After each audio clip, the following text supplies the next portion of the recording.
Hey, everybody, welcome to episode 2 of Behind the Register of season 2. Today we have Fredericksburg Cupcakes with us. It's Adnan Hamidi is here. I hope I said that correctly. You're Um, good. Tell me where you are at now. Are you in Fredericksburg or you're in your office, it looks like? I'm sitting in my office, home. So, Oh, home is Alexandria, okay. Virginia. You have a location there, correct? That's where the original cupcake shop Yes, is? Alexandria Cupcake is the flagship, and that actually that was the whole concept of starting. It's been here for 12 years, and Awesome. yeah, and we are, and pretty much the funny thing is everybody knows us by Alexandria Cupcake. Believe it or not, we actually went with the name Fredericksburg Cupcake because I was at City Hall trying to get some information. And I spoke with a couple of locals at City Hall and said, no, there's a lot of animosity against Alexandria. And so that's north up there. I said, okay. I said, okay, so what would you like for me to call this bakery? And they said, well, you should call it Fredericksburg Cupcake. And I actually went with it. Decided, hey, why not?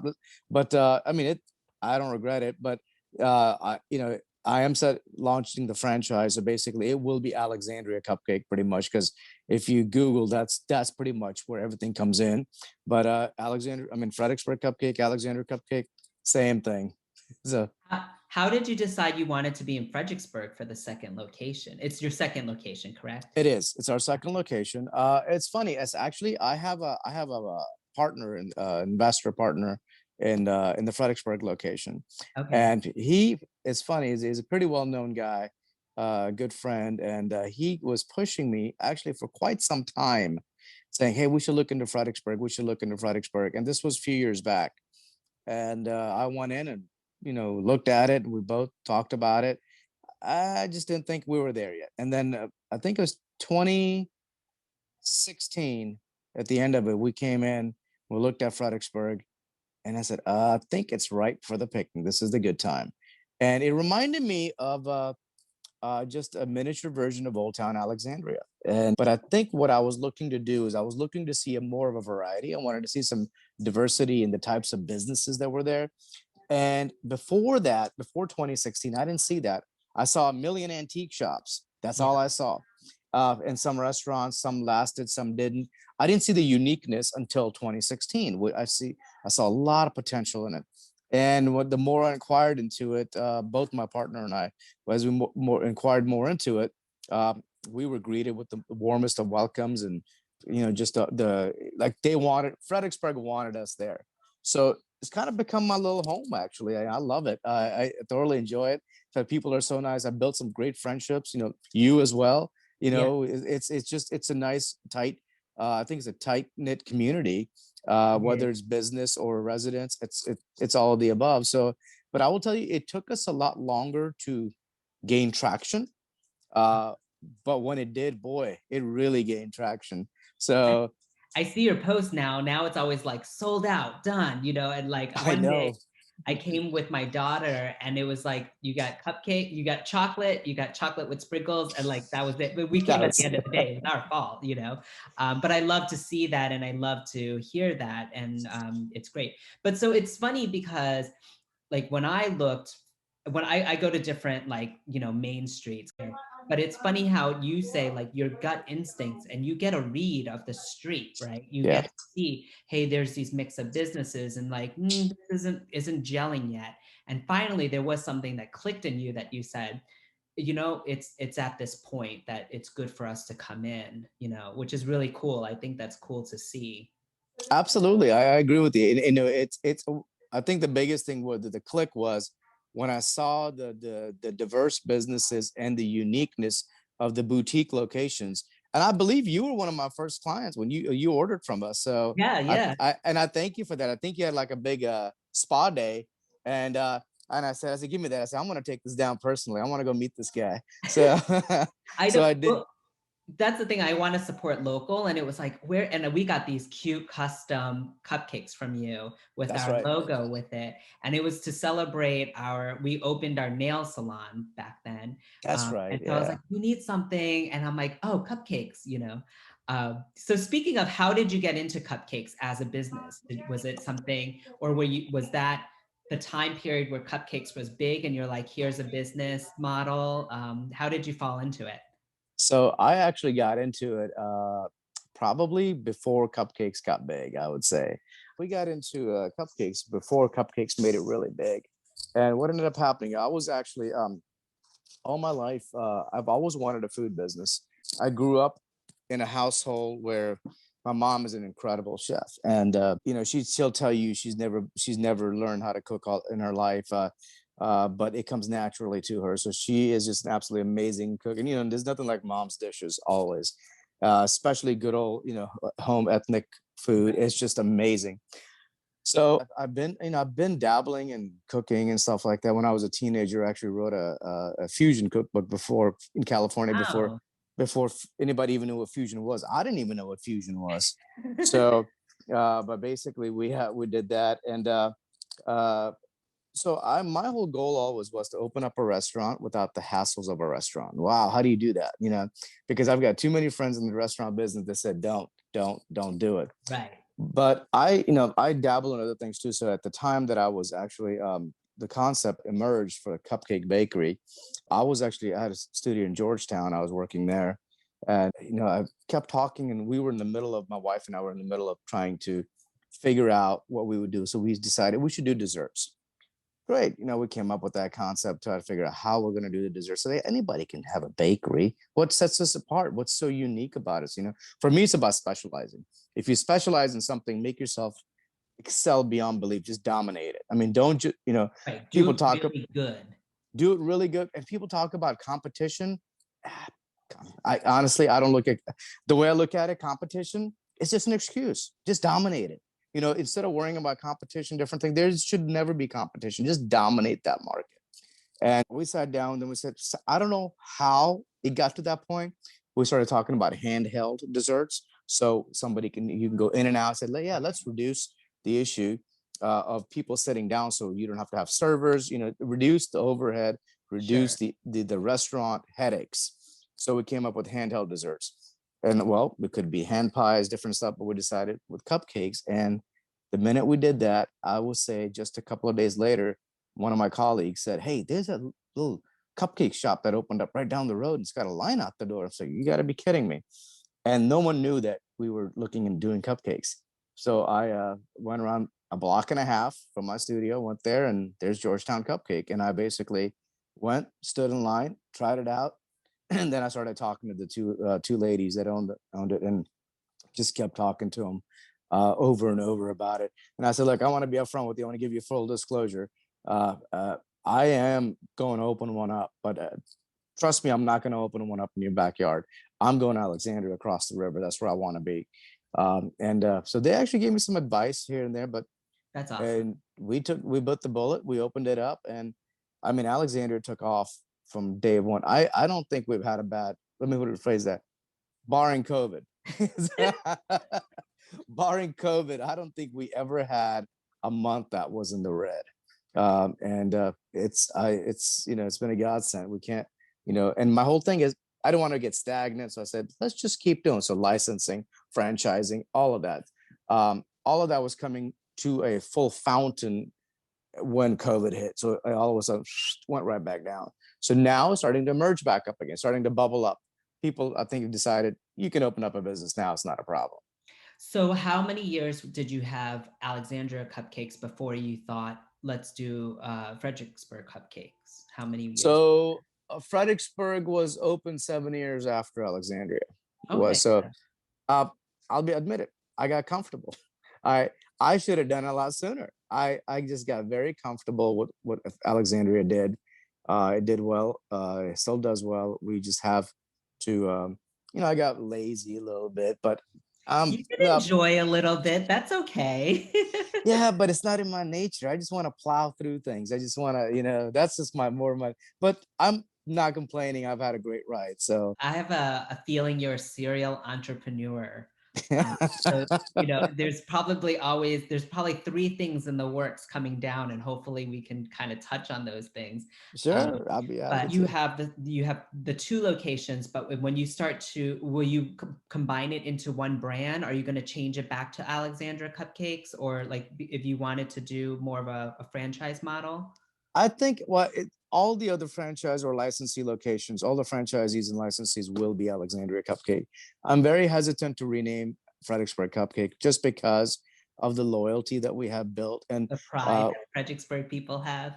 pride of Fredericksburg, man. I don't want to squash that. So, and not to mention, we're actually going to be moving south in a few months. So, not in Fredericksburg, we're outside of that. We're actually headed to a little horse farm over there just to get out of Northern Virginia. So, You mean I don't you have personally? You me personally. Oh, okay, So, gotcha, gotcha. so I'll be probably in Fredericksburg more frequently, Oh, that's and nice. so I definitely don't want to squash the pride of Fredericksburg by any means by taking the name away. No, but I'm happy with that name. The clientele has been very loyal, and the thing is, the actions we've already put in motion with respect to community involvement and everything else we've been doing, it would be a. I don't want to push that reset button. Let it roll. It's doing well. Let it roll. You know. Yeah, So that makes sense.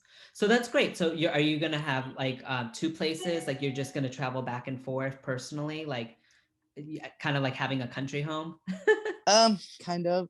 But Yeah, my goal, it's funny. It's you should attend one of my staff meetings. You would really enjoy that. I'll come by. I'll be Come part of on. the cupcake Well, team.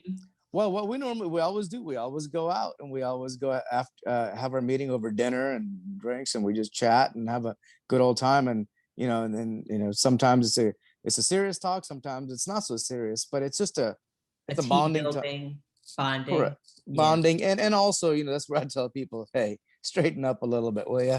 So, no, but it's sometimes they need a reminder. yeah. But during that time, one of the things to answer your questions, I always tell my staff is this: do not ask me to come in and do the daily nuts and bolts of the work, because if I'm actually here doing the working, we're not growing. You You want to grow, get me out of the store. right. That's how we grow. And And you're thinking big picture, you're planning strategies and growth and direction, and I get that as a business owner too. You if you're stuck in the weeds, though, you're not accomplishing the bigger things, and there's no one else to do that but you. Oh yeah. If you're caught up in the daily ops, you're not going to grow because one, you get exhausted or doing some stuff, you lose your creativity. You lose your creativity, you're not involved with a different thing.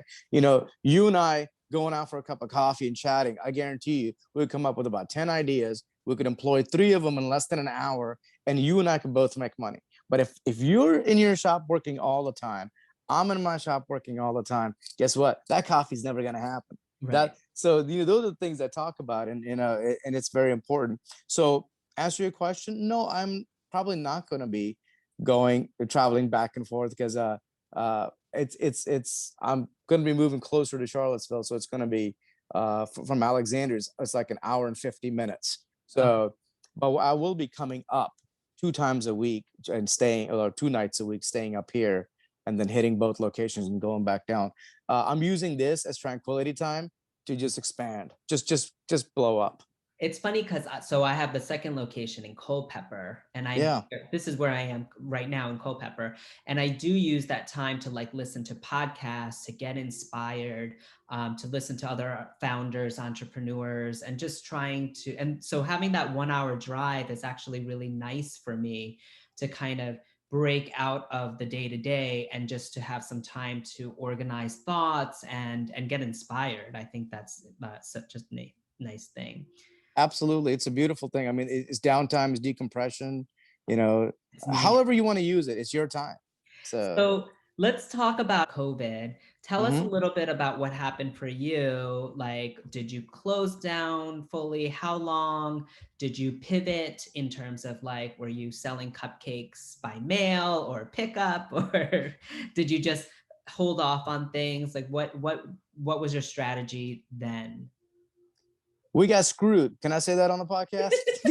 Yes, that's fine. It's R rated. I mean, I don't think there's any kids Oh, listening if to. it's R rated, then I'm gonna tell you we got.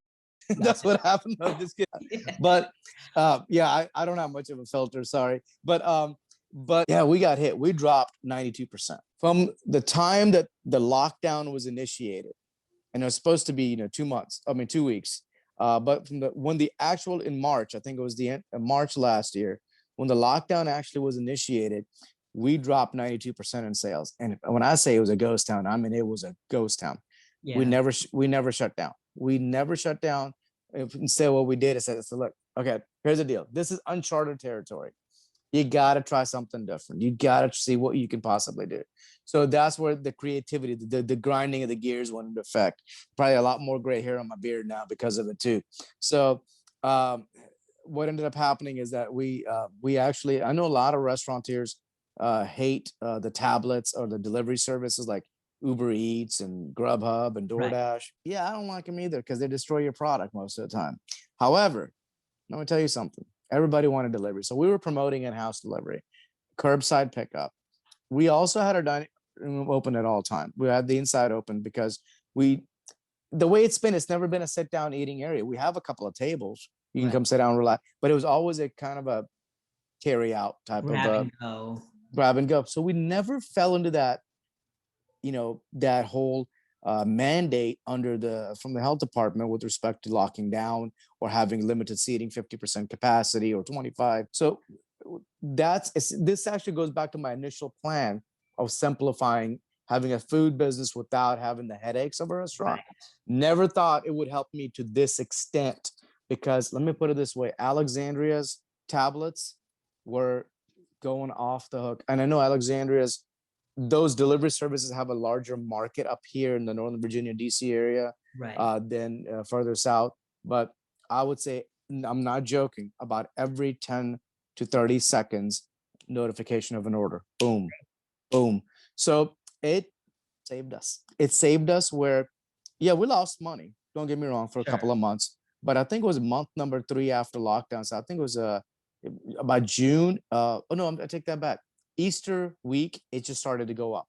Good. And it continued to go up. But when May and June came, it went nuts. I think people were tired of being locked down and started coming in. And I'm going to tell you something. We reported our strongest quarter is last quarter of 2020. And people probably needed a special treat. I Exactly. know if you had kids, it's like, well, you do this and then let's go get a cupcake, and it was Yeah. some bit of normalcy for life. And it was just, you can have the sweet things when you're so pressured for everything else, maybe. I think you So nailed it. It was a reward for a lot of people. So without spending a lot of money, and many years ago, someone did an interview up in Alexandria with me, and people, and I think it was during a recession, a minor recession, and I said, people like this, so why do people keep coming in? I said, it's attainable novelty. It's an attainable novelty because you're going to come in and spend $3 to $4. That's it. You're right, not buying a $90-$100 cake, man. You treat yourself, and it's you. It's about you and nobody else. right, right. Um, and I think that helped quite a bit. But we also ended up partnering with different restaurants, and we joined them because they started doing their online menus. And we said, listen, we have we can promote you on a cross campaign. So let's collaborate. Let's write. Let me ride your stage and you ride my stage. It's that simple. The stage is set. You got a great platform. I got a great platform. Let's I'm hurting. join it. You're hurting. Put them Yeah. together. Let's cross them.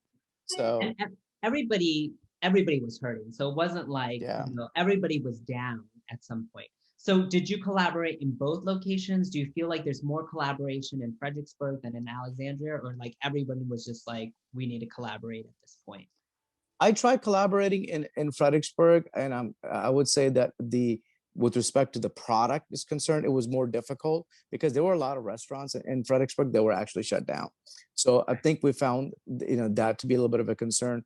Alexandria was a lot easier because I also have my roots up here. So not only with restaurants, with country clubs, with different venues, we just basically started hitting all of them because the country clubs were making dinners to go for all their members. Because Right. instead of going to restaurants, they go to the country club and get their dinner or their lunch.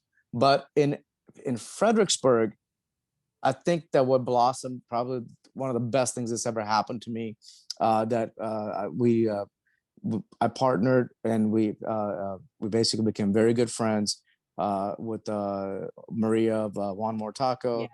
Anita, Yes. Italian Station, and Danilo of Orofino's. And the four of us connected, started just doing a lot of the elderly meals. It was all Maria's idea. I mean, Yeah. God bless her. She just took off with that and asked me if we wanted to do it, you know, and we did it without any expectation. We don't want, it's just, we're doing it because Yeah. this is we want to do this. And it actually, I think, in return, has given us a lot of publicity as well. That wasn't the intent, but it was just a byproduct. Sure. Um, And you yeah, didn't question, you were just like, yeah, let's do this. And then yeah, it's been great. I mean, I've been seeing it and I've been loving everything, you oh, know. thanks. Yeah. Yeah, it's been super cool. So I would say that that collaboration we have done. So we've done stuff, and actually with One More Taco, we were selling, we were giving them cupcakes to sell as part of their menu, and they sold a lot of stuff for us. So that collaboration worked out. It was just a perfect pairing. Hey, here's get your meals at One More Taco and add a cupcake. Boom. Yeah, I mean, Yeah, people love tacos, people love exactly. cupcakes, you know, Yeah, so put them together and yeah, yeah, it's so awesome. You guys are neighbors, so yeah, that we're right there. It was just so much works out easier. really well. Yeah, Tell people who's listening where you're located. Give them sure. your address. That would be good too. Yeah, so it's Fredericksburg Cupcake. We're located right at the intersection of George and Caroline, in the heart of downtown. So it's 206 George Street. And you can check it out on the web also at fredericksburgcupcake.com, or Facebook is Fredericksburg Cupcake, Instagram's Fredericksburg Cupcake, or you can give us a call also, 540-993-1754. Now, when you looked at your location, were you like, I could put a bakery in this location? Was it like, yep, this is great? And is it modeled after kind of Alexandria, or are your locations kind of different? No, it's modeled very much like Alexandria is. It's just, but the thing is, every property is going to be different, and it's an historical property, just like the Alexandria location is Yeah. an historical property. So is this one. So the inside is a little different, but as far the concept, the colors, the branding, it's all pretty much the same. The product, the way it's laid out, everything is just pretty much the same. When we looked at that place, we looked at a few places. We were looking at Caroline first, only in the 7, 8, and 900 blocks. That's it. And then we just, it was my partner. He came around the corner and said, "Hey, come look at this place." And I looked at it, and said, what a clear view of Caroline right by the corner. Uh, so we looked at it, and one of my other businesses that I've been in for years is it's a design firm. We do design, build kitchens, baths, office studies, stuff like Okay. that. So I say that because when I looked at this, I looked at it, yeah, I can see past just the basic shell. This was a building where Sullivan's Insurance was for decades. Right. And everybody knew Sullivan's. And so I went in, we scheduled a time to go inside, look. I looked at it, it's a very unique, and it's like a three-tiered Building. building. You Yeah. step down, and I said, yeah, I can make this work. So for me, the biggest challenge is someone looks at it and says, this is not even remotely doable. I look at that as, oh yeah, this is very much doable. Yeah. So I designed the whole place, set it up, then finally got the architect, and said, let's do it. I said, hey, employ my concept. Let's get this thing in. And it took us, we had some, hiccups in the permitting and construction. And it's an older building, man, Yeah. but it took us 9 months to open that location. Wow. Yeah, so we were hemorrhaging for 9 months until we actually went and opened that place up. But we got, our landlords are great. I will, you normally don't hear that often, but I will tell you, I've become good friends with them. They're really nice people, pillars in the Fredericksburg community. So I've been lucky, very lucky. I love walking in for people that haven't been there. It is true that you took a space, but because you were able to see that vision and you had your design, it actually looks really great. Like I love when you walk in, there's glass, and then you could see all the cupcakes, and then there's coffee to the right. And it's like beautiful counters and like just small seating, because I think you didn't want it, people just being there all the time, or that's not the concept. The concept is grab it, eat it, or walk around the city, downtown with it, or take your Right. cupcake to the park. And so it was kind of cool. I could definitely see that when I come in, now that you're saying like you have that design background. So, and it's like this beautiful, like thick glass and like a beautiful like coffee machine, and the cupcakes, just the way you think when you go into a cupcake shop is like you want them on, cake stands, and you want it so, it's entertainment, for the eyes and for your mouth. So I think that's really cool. Oh, thank you, Brian. I appreciate the compliment. Thank you. I like design, so that's how it communicates to me. So I know when I walk into a place, I'm like, oh yeah, this is like well thought out, and you know what to expect and everything. It's really cool, and it's cool that you made the space work for you. Where a lot of people couldn't probably see past that. Tell us a little bit about your cupcakes. Like, is there any innovations, or what do you like? Was there twists on a cupcake, or where do you think cupcakes are going? In the I cupcake think world. I think they're going exactly where they've been going, all straightforward. I don't think they're going back. It's funny. There, if you go back, think of just a few years, people always ask me. I think it's year number 2 or 3. People kept asking me, say, "Hey, what you think this is a trend that's gonna basically it's a fad. It's just gonna fizzle out here shortly." I said, "No." I said, "Look, man, cupcakes have been around for a while, and it's just they've just become more popular. The ones that have been around for a while never went anywhere. They did well, but because of the popularity of them, as they got more and more recognized, it's become even a more growing industry. And I mean, this is a pretty big industry if you ask me.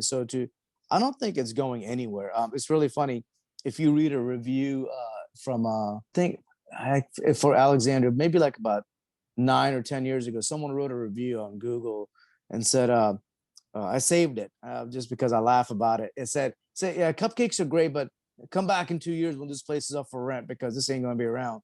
I'm like, oh, this is a personal challenge, buddy. Yeah, the best revenge, as I tell people, is you dominate and you massacre them by success. Or you That's just how you stay do it. around, Yeah, that's the thing. Like, and obviously from COVID and now, people still want cupcakes. they do even more so right now. Yeah. So innovation wise, so we have a little over 30 flavors altogether that we rotate throughout the week. We have our daily offerings, which is 8 different flavors, and then we have our specialty. And the daily remain every day. The specialty rotates slowly throughout the week, with Friday, Saturday, and Sunday being with the most flavors. And if you come between Friday, Saturday, and Sunday, you'll get to taste every flavor during that time frame. Um, so just because now, so one of the things we have to look at is, you add too much to the menu, it gets overwhelming. If you don't add enough, people get disappointed. So we very selectively start releasing stuff. We have about 3 different flavors in the hopper that people have asked us about. One of them salted caramel. That's I Nice. think definitely. The other one is a s'mores cupcake that people have asked about. And what we're going to do, we also have seasonal flavors. Like we have blackberries. So when blackberries are in season, and I mean fresh blackberries, Right. not Awesome. the stuff that goes mush in a In a day. can or something. Oh God, I don't. Ew. Yeah, that's sacrilegious. But so we have that. We have pumpkin, sweet potato. And we have different cupcakes that are seasonal cupcakes. So one of the things we're going to start doing is we're going to start launching this year, very selectively.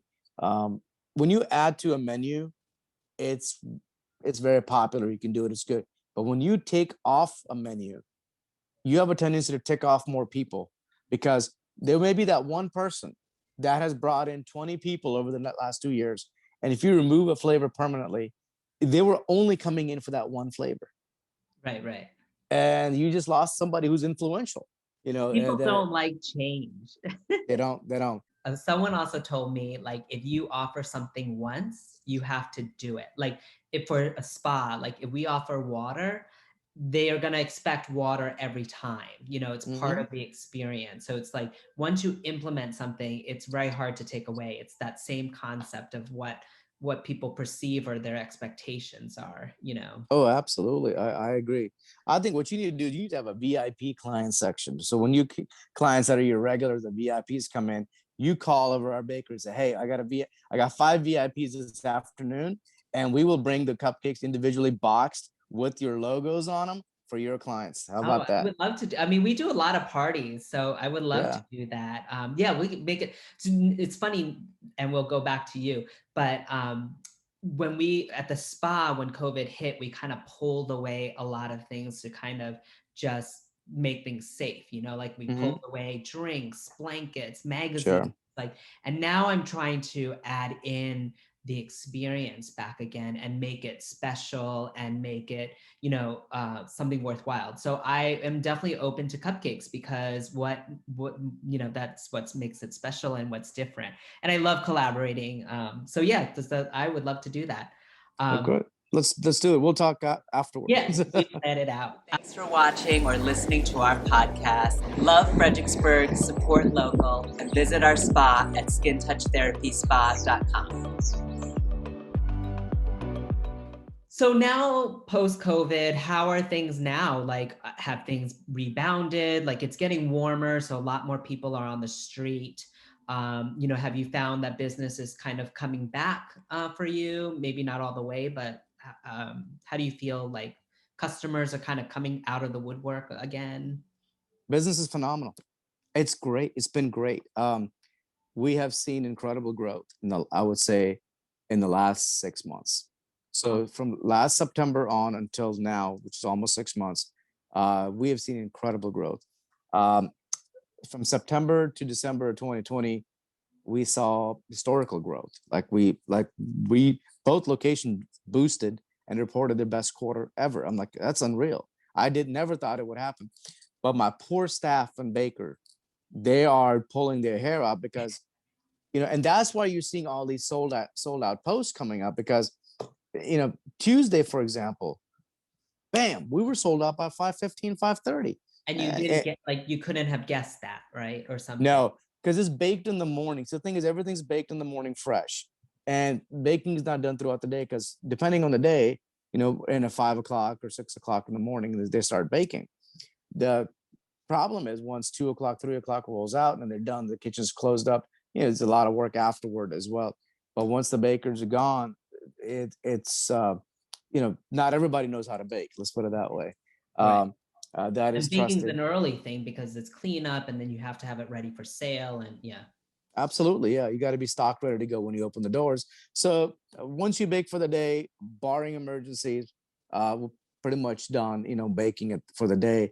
So yeah, we can't predict that. I mean, we're trying. We're trying to up it. I know St. Patrick's Day. I think we sold out last Thursday, Friday, Saturday, and Sunday. All 4 days we sold out. Wow. And Tuesday we sold out also. We're closed on Mondays. So yesterday we barely made it because it was St. Patrick's Day. We overbaked and we barely made it. I think we Wow. had like 30, I think we had like 28 or 30 cupcakes left over. So, And you do custom orders though, right? So people can call yeah, to reserve and things if they wanted.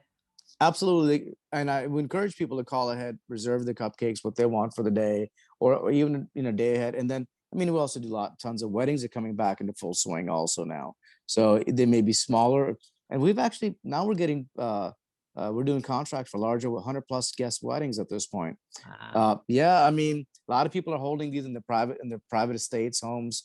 And I think the way they're looking at it, like, we're getting married. We really don't care what's in place. Right. So it's kind of weird, but But hey, look, we're also not going to say no. the cupcake could be more individual. Like obviously you can like have a container for cupcakes, but then it's not like we're all sharing a common cake. It's like everybody gets their own cake, so it could feel more safe, Yeah, or less, so it could be, why people go back to a cupcake idea for desserts and for weddings and things. oh, absolutely. And I think that's one of the reasons why it's also been so popular is because I was like, hey, that's individual cupcakes. So there's some separation. And second, you can get different flavors. Yeah. You can get multiple flavors. And you know, uh, if you had a one wedding cake, you could do different flavors or different tier. But if you had 300 cupcakes at a wedding, you could do 6, 7 flavors if you wanted to. So Right. try out different stuff. But it's been pretty strong, Brian. I think it's coming back. I think it's coming back with the vengeance, swinging pretty hard.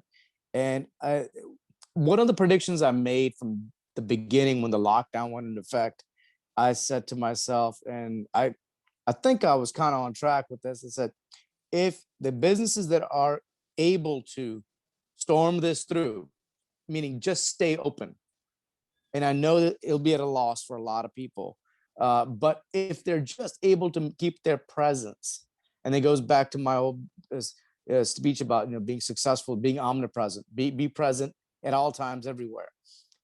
They when they come out of this COVID fiasco, they're going to excel beyond belief. They're going to be a little And stronger.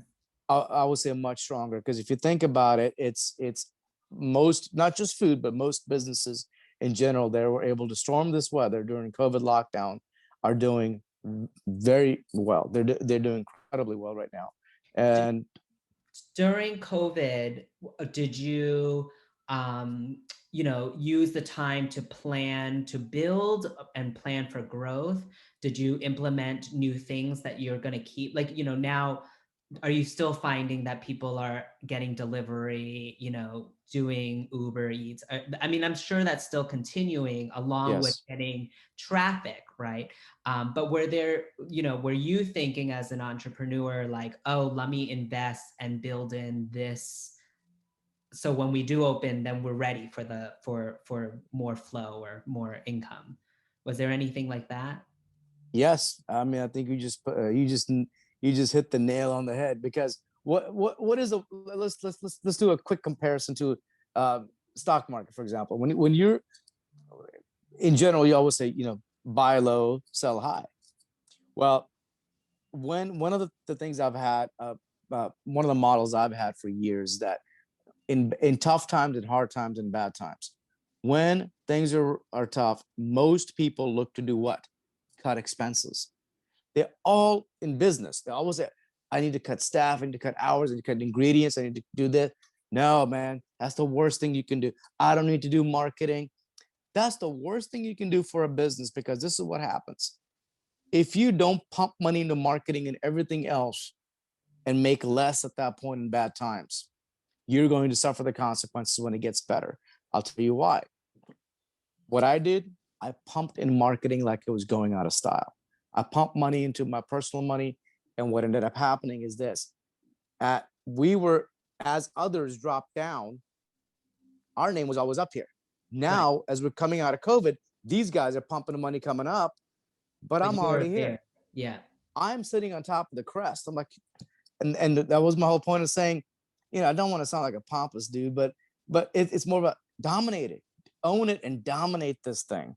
And that's where it came down to. I just said, I'm just going to dump my money into this. Let's just do it. Let's get it done. And now, we were on radio stations, the guidebooks, and thank God, I got a few friends in the media industry, and I begged and pleaded. I said, hey, you all need an article. Your articles are getting boring. Do one on me. So, Well, your story, and and there was a lot of people when that happened. People are interested of like what's happening with that business, yeah, yeah, and what are they doing? And so that's why I think I was like, hey, I want to do a podcast because I want to know, personally. And everyone's doing different things. I think for me personally, we had Culpeper. We were on the second floor, and yeah, we were planning to be on the first floor, and then COVID hit.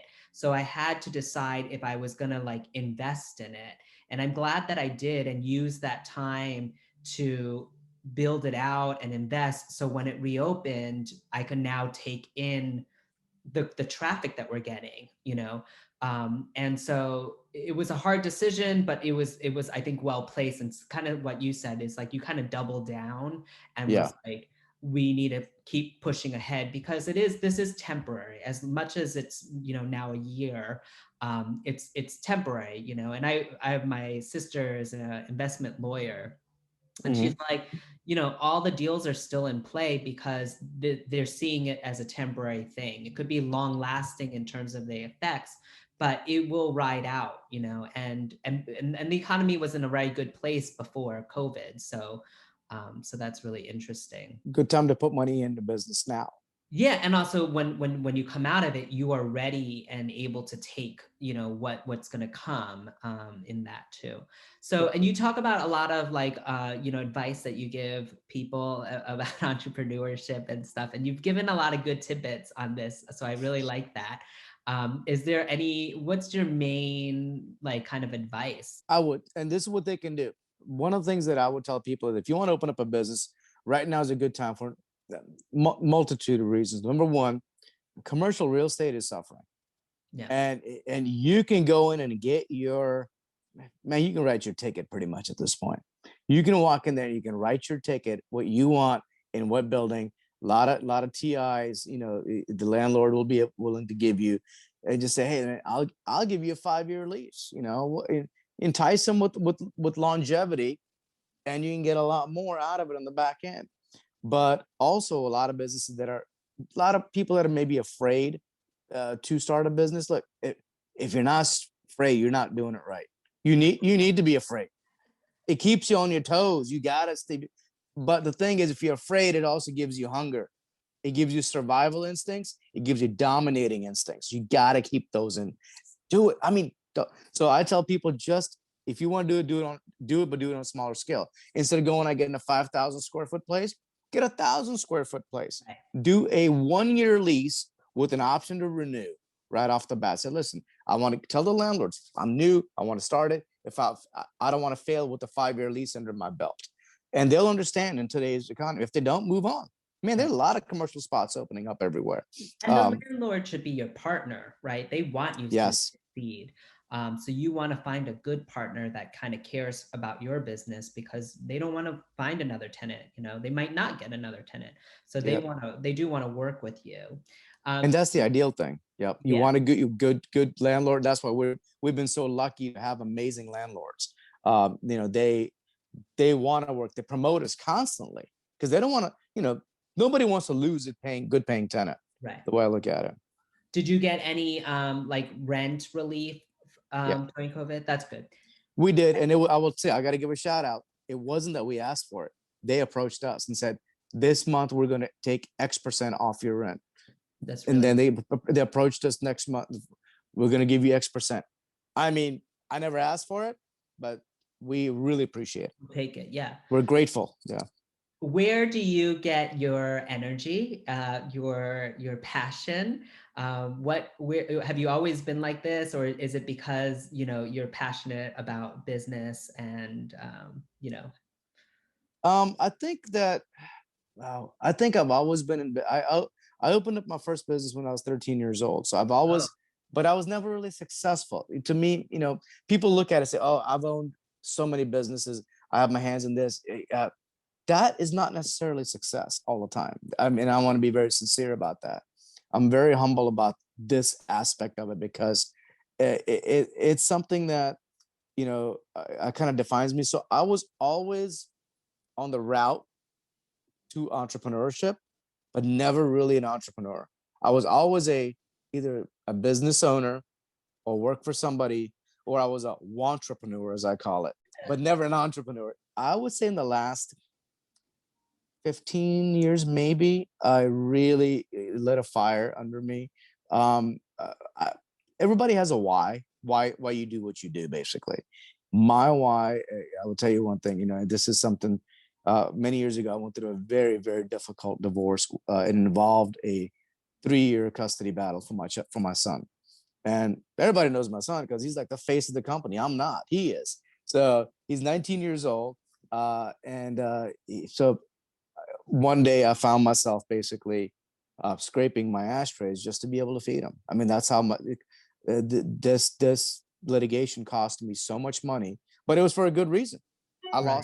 lost every asset I had, and that night I sat down, very broken down, uh, very emotional, and I said, I will never go through this again. I will never experience this again." And I didn't. And yeah, there've been tough times. Don't get me wrong, but it gave me the energy and the why. Now, I mean, I've been remarried. I have an amazing wife, and I will tell you, if it weren't for her and my son constantly just, point like telling me like, "Hey, To you push you. did not only push me, they encouraged me. Yeah. But They support you too. They they support your support me. vision. Yeah. Yeah. And when I look at them, my wife is very, a very sincere, modest person. She doesn't like cameras. She doesn't like, and I'm like, I'm a media hound. I give me all the glory. I'm okay, because to me, it's not about me personally. It's about, I'm going to promote my brands. That's what I'm going to do. I'm going to promote my brands. I'm going to promote my companies. That's what I want to do. But you got to brand yourself. I mean, if someone says Brian Lamb, I know exactly what you do. That's called branding. Right. Somebody tells me who mentions your name, I know what you do, because you branded yourself. That's the key thing about it, is when you do that. And man, it takes a while. It takes a lot of trust in the community. So my energy, I turned 50 last year. Let me tell you something. My energy is not what it used to be. So gym, trying to eat well, uh, you know, uh, it just trying to exercise, just trying to get sleep. I can't sleep anymore, man. I don't know what's going on, but it's my energy level has dropped considerably. I know that for a fact. So, But and you that's what. seem like you have a lot of energy. So I'm surprised. I mean, you're very passionate and it's coming through. Well, thank you. I think it's the passion that also helps with the energy level. If I didn't like what I do, well, I mean, if I didn't like it, and if I was, "Oh, I gotta do this, I gotta go to work, I gotta meet with this client." No, I thrive on this stuff. I thrive on the idea of that. When you texted me a few days back, say, "Hey, can we do a Zoom meeting with a podcast?" I'm like, "Yeah." Right. I mean, you don't have to ask me twice, because it's a great chance to talk somebody, fellow business owner, and sit down, talk, learn about each other, promote yourself. I mean, it's ideal. This is what I thrive on. So at the end of the night, let me put it this way: I am tired. There's no question about it. Right. I mean, the one thing I think about being in the position of owner, founder, or things, one is you have to advocate for your business. Your business can't speak for itself. So there needs Right. to be someone that does that, whether you're doing it for a podcast or even you're advocating when you're firing an employee, right? Because they're just not a good fit. And the business, I always think of the business as its own entity. It's not personal, it's not me, but you're not fitting in with the business. Correct. There's that. But obviously you're just doing so much, you're tired, but what's fueling it is this vision. You want to see through this vision, and I love that you shared. So I appreciate that. It's for your family. There's personal things within it. So that I think all ties into all these conversations I have with other business owners. And it does tie back with family time, flexibility, passion, Yeah. all of that. So it's really cool. So I want to touch base before we wrap up too. You now have moved into another category, which I love. And I want to get a little idea of that. Like, how did it come up? Now you're getting into soaps too, right? I am. So I've always been about trying to use natural products as much as I can. I don't want to expose myself or anybody in my family or anybody I know to carcinogens. That's Like, you know oh, we yeah. we eat a certain way. We live a certain way. We use certain products just because you will never see Roundup in my house, because and there's so many products on the market, they'll kill you. Right. And so my wife is more of an advocate for that than I am. I'll tell you what, you think I'm crazy about it, she'll leave me in the dust. So it's something that's always been close to us. So one of the things that happened is a few years ago, a good friend of mine came to me and said, "Hey, I'm going to start a soap company." I said, "I'll be damned, really?" I said, it's funny. I said, because I'm actually, because before that, I went to Indiana a few years ago. I saw a soap company in action. I said, I'm going to do this. And I actually wrote out my business plan, had it ready to go. And I don't know what happened. I just didn't follow up. I can't tell you why. But when he told me, the fire lit under my chair again. I said, "Do it. Here, this is what I can tell you. I said, do it, man. Just do it." Long story short, fast forward to 2020. He calls me toward the end of 2020 and says, "Look, I'm just having a hard time. I just can't. This is just not me. I'm not. This is just not me. I don't want to do this. So, would you like to buy my inventory?" I said, "I don't want to buy your inventory." Now, I've been using his products. Don't get me wrong. This is something we had talked about. I knew this guy, I knew his product from day one, but that was his baby. He ran with it. When he came to me and said, do you want to buy the inventory? Because I've been buying straight from him. I want to support my friends. And I said, nah, man, I don't want to buy you. I said, I don't want to buy your baggage. Take that away. And so he said, but I was kind of leading him up, and he said, and I saw the look of disappointment in his face. I said, man, I'll never buy your inventory. I want to buy your business. But I said, if you are going to sell it, but for months I sat with him and I advised him what to do, how to do certain things. And then basically I said, man, you can make this work. You can make this work. And he just decided that this was not something for him. That's all. Um, you got to be able to promote yourself, man, pretty hard and fast and be aggressive. And you got to be Teflon. You can't take things personally. And so for months, I tried to bring him back up. I gave him advice, a lot of business advice. He eventually said, thank you for everything, but I'm going to fold at this point. I said, all right, here's the deal. Let's discuss terms. We came to great mutual agreements on that. And so basically, I own Sensual Soap Company.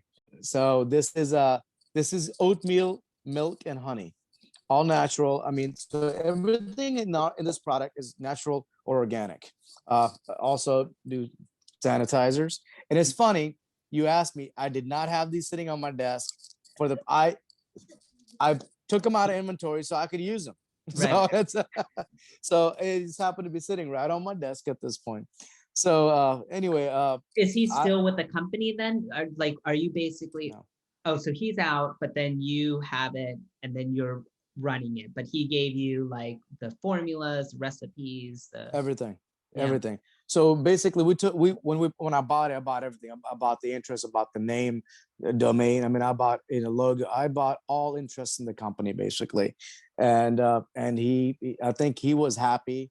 I was happy. We both had good mutual terms on this, and I did ask him about 20 times. I said, I want to be very clear, man. I said, don't come back later. I don't want you to have regrets down the road. If you will, then let's make it easy. Let me not buy it now. Right. But he said, no, I'll never have regrets. He goes, I'm going to move forward from it. So, he's doing he's into different ventures now, which is great. And this was just an add-on because this is strictly mail order. It's basically comes straight from the factory. You order it, it's shipped within 24 hours from the inventory. It's Sensual Soap Company. It's a play on words. So it's SCENTUL, sensualsoapcompany.com. And And you're just doing like direct to consumer, like it's all on web. You're not thinking of doing like a brick and mortar with it. I am thinking about doing a brick and mortar, but I don't think this is the time for me to do the brick and mortar. I'll tell you why. I think I'm gonna concentrate on my efforts on the potential franchisees that I was in communication with, had a lot of interest. They're emerging back up.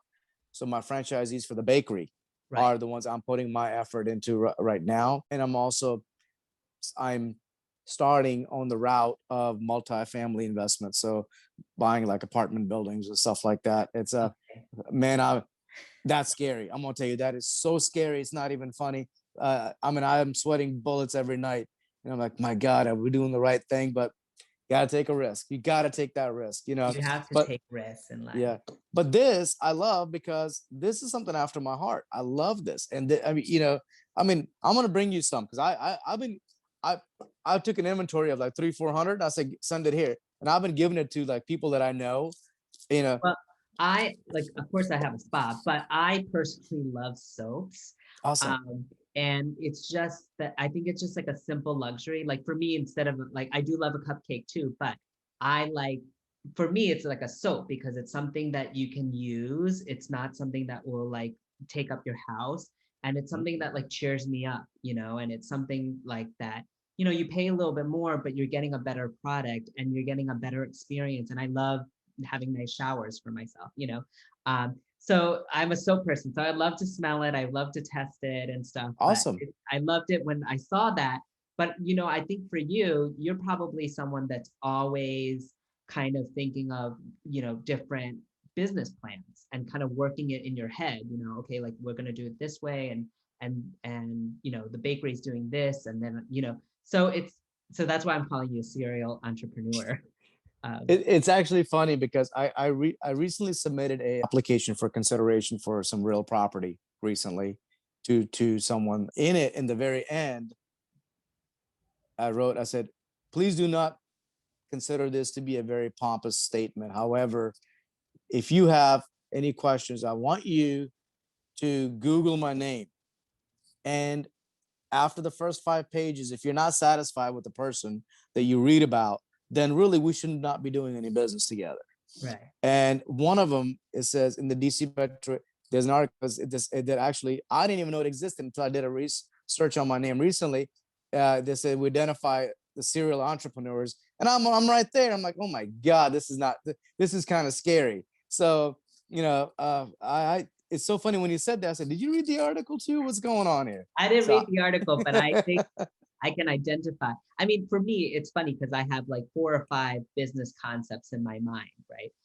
And part of it is just having the time to execute and yeah, to fully see it through, because it's one thing to have it, it's one thing to start it, but it's another thing to maintain it and grow it and see it to its fullest realization. mm-hmm. And for your friend, starting the soap, but then you realize like, oh, this isn't me. Like somehow it's not checking all its boxes.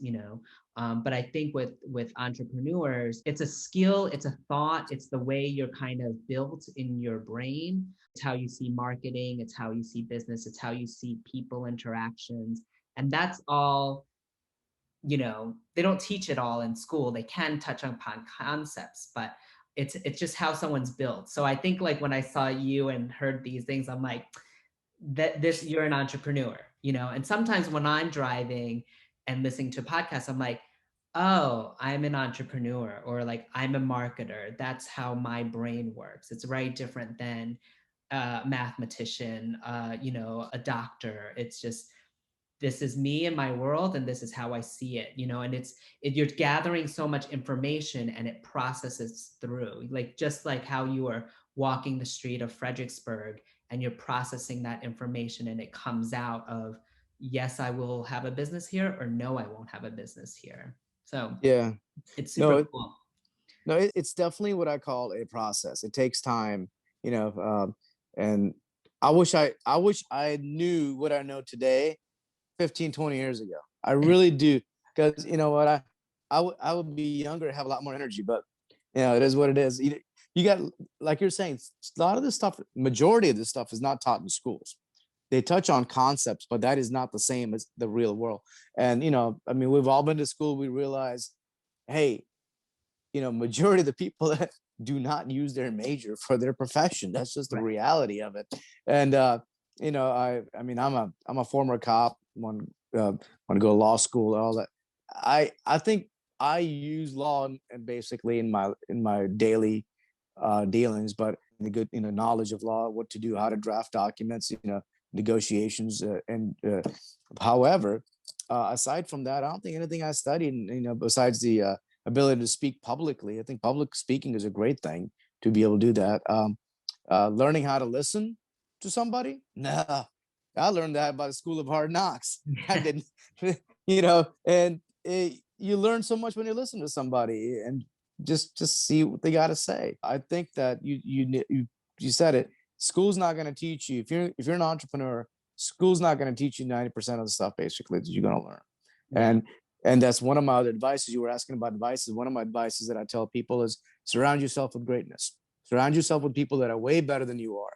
The old concept of, hey, you hang out with 9 billionaires, you're going to be the 10th billionaire. It's that simple. And if you're a billionaire, you hang out with 9 people that make 10,000 a year, you're going to be the 10th one's going to be making 10,000 a year. So it goes both ways. But maybe that's why I want to hang out with you guys more.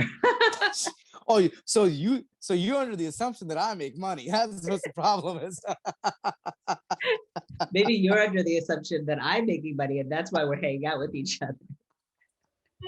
Well, I really do think that with all sincerity that we should have, maybe a select group of people in town.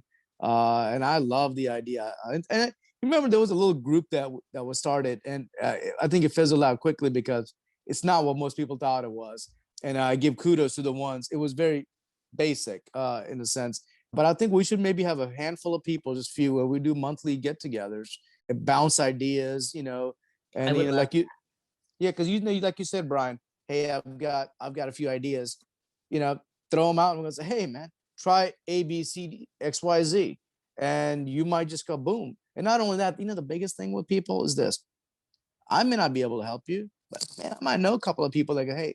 So it's like saying, I want to get to know the people that also, and that's what it comes down to. So Birds of a feather, like, we don't want to be stuck in our own place, and we need to network and communicate with each other too, and inspire each other yeah, and support. And that's why part of it, we're doing it through Zoom, but hopefully as we come out of this, that we will get together. And the community is so strong in Fredericksburg. I think it's getting stronger every year. it is. Because It is. I think we've are all in the same boat, and we realize it, but I think we're also operating business differently than what it was decades ago.